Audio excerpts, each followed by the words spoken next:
Sekarang kita akan meminta pandangan Bapak Dr. Handus Haji Muhammad Syafi'i, MH, MSc, tokoh pendidikan dan tokoh masyarakat Sumatera Utara.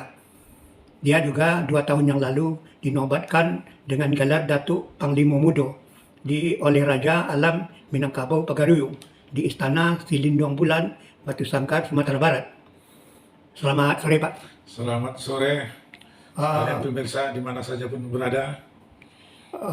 Pemilihan presiden dan wakil presiden tinggal 1 bulan lagi, Pak. Tepatnya kalau dari jadual KPU 14 Februari akan dilakukan pemungutan suara dari pasangan calon presiden dan wakil Anies Mohaimin, Prabowo Gibran, dan Ganjar Mahfud MD. Dari ketiga pasang itu, mana yang lebih populer atau yang menjadi pilihan Bapak saat ini? Pertama-tama sebelum saya menjawab ke sana, saya menghimbau kepada masyarakat Indonesia umumnya untuk berbondong-bondong pada tanggal 14 Februari 2024 yang akan datang untuk menentukan pilihannya, yaitu presiden ataupun wakil presiden. Dan kita juga jangan mengharapkan jangan ada satupun yang golput. Karena suara pemirsa sekalian itu bermanfaat untuk pembangunan masa depan bangsa Indonesia.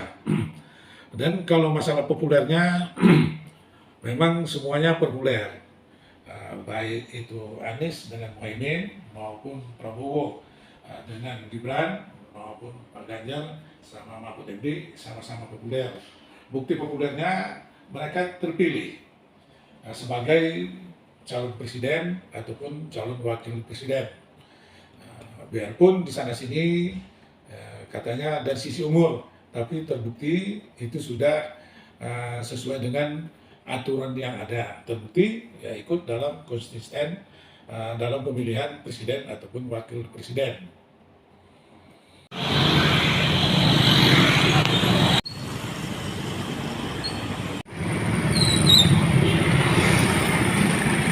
Jadi mana yang lebih populer menurut Bapak atau yang menjadi pilihan Bapak saat ini? Kalau populernya memang masyarakat melihat beberapa kali debat kandidat sudah ada yang kedua kali itu calon presiden, sekali itu wakil presiden.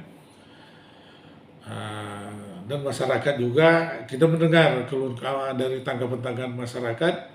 Awal-awal memang mereka juga condong ke Anies awal-awalnya, tapi begitu mendengar debat-debat berikutnya, ini juga melihat juga dari sisi calon pemimpin ini emosinya agak tinggi, jadi dari masyarakat juga beralih juga nanti ada juga beralih ke Prabowo, ada juga beralih ke Ganjar. Ini masih simpang siur informasi daripada masyarakat. Karena masyarakat melihat lagi, karena ada 2 kali lagi debat kandidat. Karena kita melihat debat kandidat yang terakhir kemarin itu rahasia negara tidak bisa dibuka terlalu buka untuk umum, maupun rahasia negara, apatah lagi rahasia pertahanan negara Republik Indonesia, apa yang telah disampaikan oleh si Pak Jokowi, presiden kita.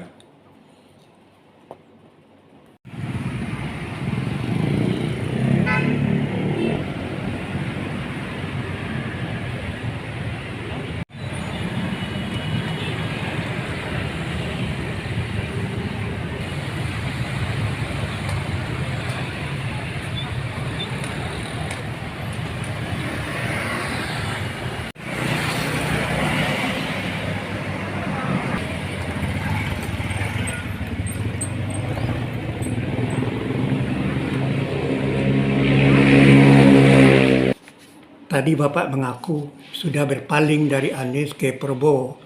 Apa perpindahan Bapak itu dikarenakan wakil Prabowo itu Gibran, putra dari Presiden RI Jokowi? Sebenarnya apa yang tadi saya sampaikan bukan saya pribadi, bukan. Itu saya melihat dari tanggapan-tanggapan masyarakat. Melihat daripada hasil 3 kali debat kandidat, masyarakat bercerita apa tadi saya sampaikan. Awalnya mereka simpati dengan Anies. Belakangan karena dilihat dari debat kandidat itu, Pak Anies juga ngotot, terlalu tinggi emosi, ngotot terhadap si Prabowo. Ini juga membuat Prabowo jadinya simpati masyarakat tadi. Seperti itu yang saya sampaikan, bukan saya selaku pribadi, bukan. Tapi saya juga masih melihat masih ada 2 kali debat lagi. Ini kita melihat nanti bagaimana debat terakhir nanti antara presiden, calon presiden dan wakil presiden. Ada 2 kali lagi.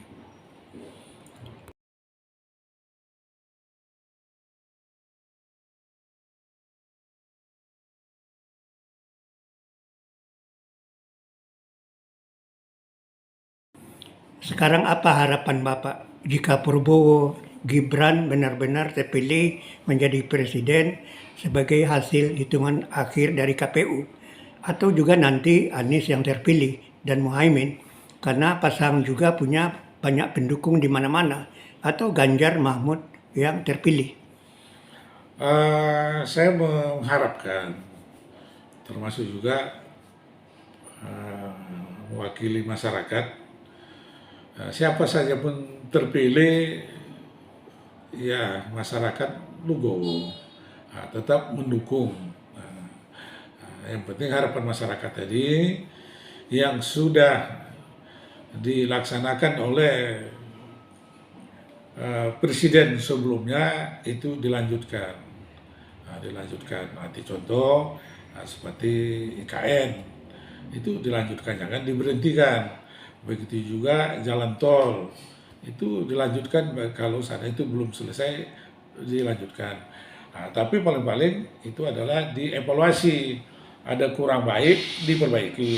Misalnya ada kalau sudah bagus dilanjutkan, jangan tidak dilanjutkan, karena pembangunan itu adalah untuk masyarakat, untuk rakyat.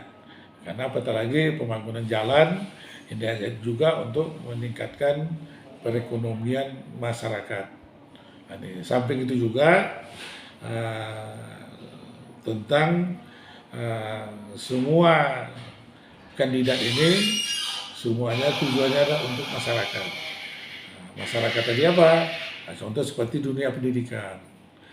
Sekarang banyak para pengelola pendidikan itu banyak swasta. Ini juga agar diperhatikan. Jangan tidak diperhatikan. Kenapa? Karena mereka itu tidak punya anggaran masyarakat. Ya kan, kalau perlu ada bisa dibantu. Jangan dibantu dari dana bos saja, termasuk juga bantuan peralatan. Supaya apa? Supaya SDM semua pendidikan yang ada di Indonesia ini itu merata. Jangan negeri saja dibantu dan swasta tidak dibantu. Ini juga timbul kesenjangan. Begitu juga tentang kesehatan. Ini kalau perlu kesehatan ditingkatkan. BPJS ini ditingkat, jangan dipersulit untuk mendapatkan BPJS. Kalau perlu memang BPJS ini tanpa ada setoran, tanpa ada iuran. Iurannya dari pemerintah saja. Ini yang kita harapkan seperti itu. Jadi mudah-mudahan masyarakat itu diayomi, dilindungi, ya kan, jangan dibiarkan masyarakat itu, terutama tentang sumber daya manusianya, terutama pendidikan. Jadi maksud Bapak kalau bisa ada anggaran pemerintah APBN untuk sekolah-sekolah swasta, Pak ya? Ya itu kalau memang perlu itu supaya ada pemerataan kualitas Kualitas itu ada supaya ada pemerataan antara negeri maupun swasta. Diberikan bantuan, dikeluarkan dari anggaran. Nah, seperti itu. Jadi dengan adanya pemerataan, nah, jadi kualitas anak-anak juga itu bisa merata, baik sekolahnya swasta maupun sekolahnya di negeri. Kalau selama ini untuk guru sekolah swasta ada bantuan dari pemerintah, Pak? Jadi kalau kita mengamati bantuan itu cuma dari dana BOS.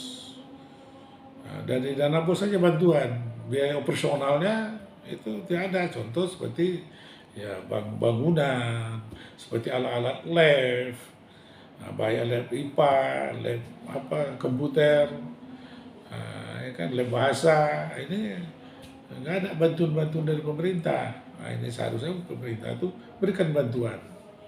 Kenapa? Karena uang itu adalah dari rakyat, harus dikembalikan ke rakyat. Nah, jadi pemerintah itu adalah pemegang amanah. Uang itu dari rakyat kembalikan ke rakyat.